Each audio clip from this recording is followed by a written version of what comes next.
Acts chapter 25.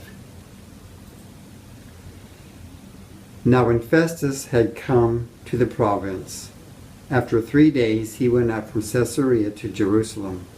Then the high priest and the chief men of the Jews informed him against Paul, and they petitioned him, asking a favor against him, that he would summon him to Jerusalem, while they lay in ambush along the road to kill him. But Festus answered that Paul should be kept at Caesarea, and that he himself was going there shortly. Therefore, he said, "Let those who have authority among you go down with me and accuse this man, to see if there is any fault in him." And when he had remained among them more than 10 days, he went down to Caesarea. And the next day, sitting on the judgment seat, he commanded Paul to be brought. When he had come, the Jews who had come down from Jerusalem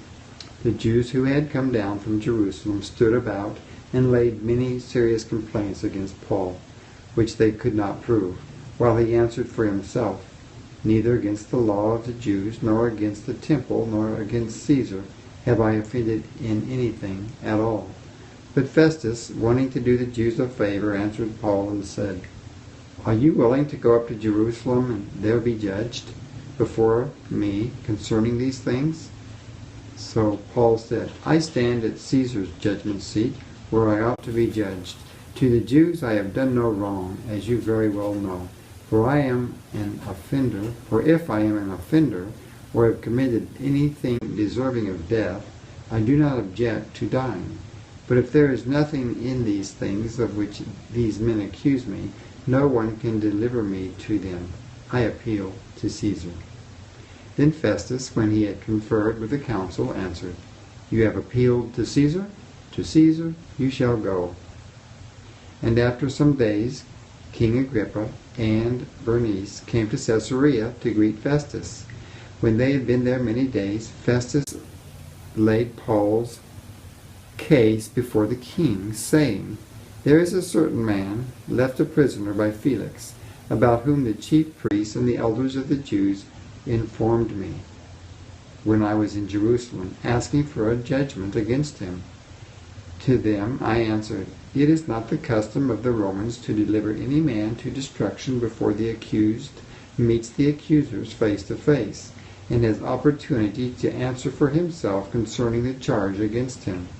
Therefore, when they had come together, without any delay, the next day I sat on the judgment seat, and commanded the man to be brought in.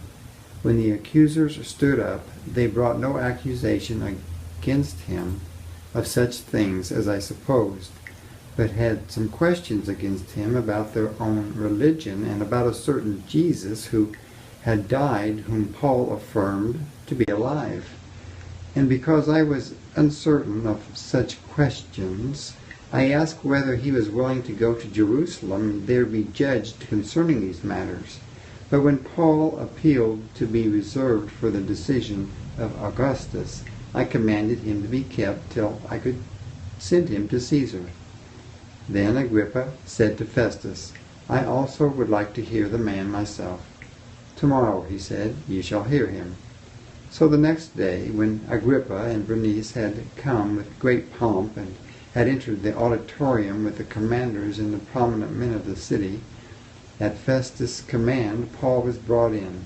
And Festus said, "King Agrippa, and all of the men who are here present with you, you see this man about whom the whole assembly of the Jews petitioned me, both at Jerusalem and here, crying out that he was not fit to live any longer.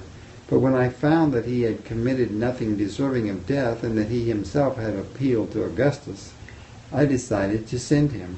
I have nothing certain to write to my Lord concerning him.